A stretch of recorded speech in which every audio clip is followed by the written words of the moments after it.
आगे करो साइड पे शाबाश। बाकी बंदे बाहर हैं। बिस्मिल्लाहिर्रहमानिर्रहीम। अस्सलाम वालेकुम नाज़रीन, मैं हूं फ़याज़ महमूद और आप देख रहे हैं फ़याज़ महमूद यूट्यूब चैनल। नाज़रीन, आज जैसा कि आपको मालूम था, नूर मुक़द्दम कत्ल केस में मुल्ज़िमान पे फ़र्द जुर्म आयद होना थी, लेकिन अब आप ये कह लीजिए कि फ़र्द जुर्म की कार्रवाई मौख़र कर दी गई है जज अता रबानी साहब की अदालत में। और मुल्ज़िमान पे ऊपर फ़र्द जुर्म की जब कार्रवाई मौख़र हुई है तो अदालत ने आज जो मुल्ज़िमान की जेब से 3 मुख्तलिफ़ दरख्वास्तें आई थीं उन पे फ़ैसला महफूज कर लिया गया है। सबसे पहले सुबह जब इस केस की समाअत हुई तो जो वकला थे उनमें से मुल्ज़िमान की जानिब से वो मौजूद नहीं थे, तो उनको बताया गया कि अगर वक्त को आगे कर दिया जाए ताकि मुल्ज़िमान के जो वकला हैं वो पहुंच जाएंगे। तो जिसके बाद जज अता रबानी साहब वो बरहम हुए। उन्होंने कहा कि जब हमने वक्त मुकर्रर किया हुआ था तो सबको मौजूद होना चाहिए था। खैर, उसके बाद अदालत ने 11:30 बजे का वक्त तक का जो है मुकर्रर कर दिया। मुल्ज़िमान को आज पेश किया गया और उस वक्फे के दौरान जो जाफ़र फैमिली हैं उनकी कुछ ख़वातीन वो आज हमारे साथ आई। उन्होंने हमारे साथ बात की मीडिया के साथ और उन्होंने कुछ गिले शिकवे किए। उन्होंने कहा कि हमारा जो वर्जन है वो नहीं लाया जाता सामने, हम भी इंसान हैं और हमारे ख़िलाफ़ जो प्रोपेगेंडा किया जाता है, सोशल मीडिया पे हमें थ्रेट किया जाता है, ये भी आप लोगों को देखना चाहिए। तो हमने उनसे यही कहा कि आपका जो भी वर्जन है जो कोर्ट रूम में होता है हम उसको बयान करते हैं। अगर आप कुछ वर्जन देना चाहें तो सो बिस्मिल्लाह, हम आपका वर्जन भी सामने लाएंगे। खैर, उसके बाद जी जब समाअत का आगाज़ हुआ तो सबसे पहले अकरम कुरैशी एडवोकेट, ये ताहिर ज़हूर के वकील हैं, उन्होंने आर्गूमेंट्स का आगाज़ किया। उन्होंने कुछ एतराज़ात उठाए। बुनियादी तौर पे 3 मुख्तलिफ़ दरख्वास्तें थी। वो कौन सी थी?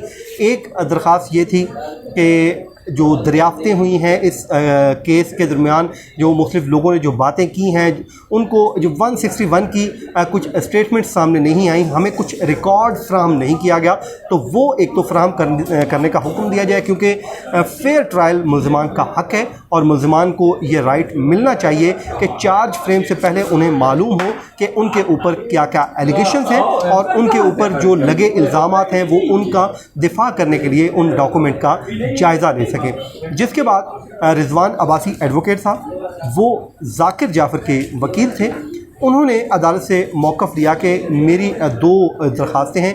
एक वही उन्होंने भी स्टेटमेंट से मुताल्लिक बात की जो 161 की स्टेटमेंट्स हैं कि वो हमें उस तरह वो जो तमाम की तमाम नहीं दी गई, मुकम्मल जो मिलनी चाहिए थी। सेकेंडली उन्होंने कहा कि CCTV और दीगर जो फुटेजेस हैं कैमरे की या जो भी हैं वो भी हमें फ्राहम नहीं की गई। तो इसलिए अदालत से इस्तदा है कि वो तमाम तर रिकॉर्ड हमें फ्राहम किया जाए ताकि हमारे मुल्ज़िमान जो हैं, जो उनके हमारे क्लाइंट हैं, वो इस तमाम एविडेंस का जायज़ा ले सकें। फिर असद जमाल एडवोकेट, वो असमत आदम जी के वकील हैं, वो भी पेश हुए। उन्होंने अदालत में एक ऑफ़र की। उन्होंने कहा कि हमें तमाम तर रिकॉर्ड दिया जाए और उसके लिए उन्होंने कहा कि जो आइन ये कहता है कि फ्री ऑफ कॉस्ट वो तमाम एविडेंस फ्राहम किया जाता है, लेकिन अगर कोर्ट चाहे तो हम उसकी कॉस्ट पे कर सकते हैं, हम उसकी अदायगी कर देते हैं और जो भी है वो हमें तमाम का तमाम रिकॉर्ड फ्राहम किया जाए। तो ये जो मौक़िफ़ था मुल्ज़िमान की जानिब से लिया गया। उसके बाद अदालत ने इस्तफ़सार किया कि ज़ाहिर जाफ़र जो मरकज़ी एक्यूज़ हैं उनका को वकील हैं या नहीं। तो जाकिर जाफ़र ने अदालत को बताया कि इनको वकील करके दे दिया है, लेकिन वो आज नहीं आए। ये पहली बार ये बात सामने आई कि जाकिर क्योंकि उससे पहले रिजवान अब्बासी साहब से जब अदालत ने पूछा कि ज़ाहिर जाफ़र के वकील कौन हैं तो उन्होंने कहा कि इनके वकील नहीं हैं। तो सरकार अगर जो कोर्ट है वो चाहे तो रियासत के एक्सपेंस पे इनको वकील करके दे सकती है,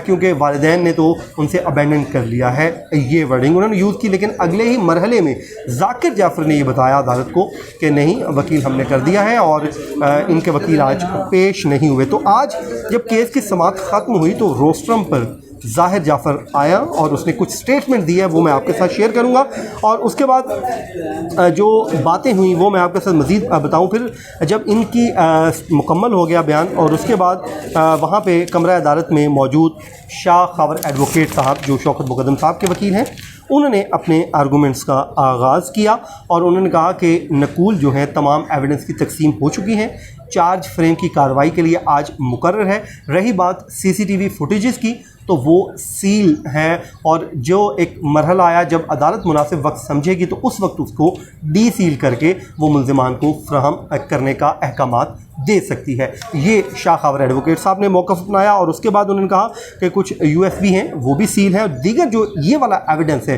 तमाम तर सील है, और जब वक्त आएगा अदालत का इख्तियार है, अदालत अपने इख्तियारात का इस्तेमाल करते हुए ये फ्राहम कर देगी। और उसके बाद उन्होंने कहा कि इन्होंने जो लास्ट हेयरिंग का ऑर्डर है 7 डेज़ का ऑर्डर था, ये भी चैलेंज नहीं किया, कहीं पे चैलेंज ही नहीं किया गया। तो उन्होंने कहा कि 4 फ्रेम को मौखर करने की जो इनकी दरख्वास्त है, या ये जो रिकॉर्ड फ्राहम करने की जो दरख्वास्तें हैं, इसकी कोई वैल्यू नहीं है, बल्कि आज 4 फ्रेम की कार्रवाई को यकीनी बनाया जाए। उसके बाद जी अदालत ने कहा कि इन मुल्ज़िमान को यहाँ से ले जाएं, और कल अदालत ने फ़ैसले के लिए तारीख़ मुकर्रर कर दी है। अच्छा, उसके बाद हुआ ये कि ज़ाहिर जाफ़र, जिसकी आज जो लिबास था मेरे लिए बड़ा हैरानकुन था कि उसने मैले कपड़े पहने हुए थे, एक मैली कुचैली शर्ट पहनी हुई थी, बाल उसके बिखरे हुए थे, और ट्राउज़र भी जो पहना हुआ था बिल्कुल मैला हो रहा था, और कपड़े जो है प्रेस भी नहीं हुए हुए थे। उसी हालत में वो आगे बढ़ा और उसने आके कहा जी मैं कोर्ट से कुछ कहना चाहता हूँ। और उसने जब कहा, अदालत ने कहा कि आप का वकील क्योंकि हो रहा है तो इसलिए बेहतर आप अपने वकील के ज़रिए बात करें। तो उन्होंने कहा कि मैं कुछ चाहता हूं, क्योंकि मैं 90 दिन से डिटेन हूं, और अब मैं फ़ैसला चाहता हूं। ये जो उनका मतलब समझ आया, क्योंकि शोर था वहाँ पे, उनकी जो बात है वो अंडरस्टैंड करनी बड़ी मुश्किल थी हर किसी के लिए वहाँ पे। और फिर उसने ये भी कहा कि मुझे उर्दू जो है बहुत मैं कम जानता हूँ, और उसने कहा कि मुझे एम्बेसी की जानिब से एक फ़हरिस्त फ़राहम की गई थी वकला की, लेकिन वो मुझे रिसीव नहीं हुई। और उन्होंने कहा कि मैं आज़ादाना तौर पे कुछ बोलना चाहता हूँ, आज़ादाना तौर पे कुछ कहना चाहता हूँ। और जिसके बाद अदालत ने कहा कि इनको यहाँ से ले जाया जाए, और वो बार बार रोस्टम की तरफ से आ रहा था, तो कोर्ट के हुक्म पे उसको बाहर ले जाया गया। अच्छा, जब एक वक्त आया कमरा, जब अदालत में जब ये आर्गूमेंट जारी थे, तो उस वक्त जो हैं असद जमाल एडवोकेट, उन्होंने एक आर्गूमेंट किया कुछ दरख्वास्त से मुतालिक।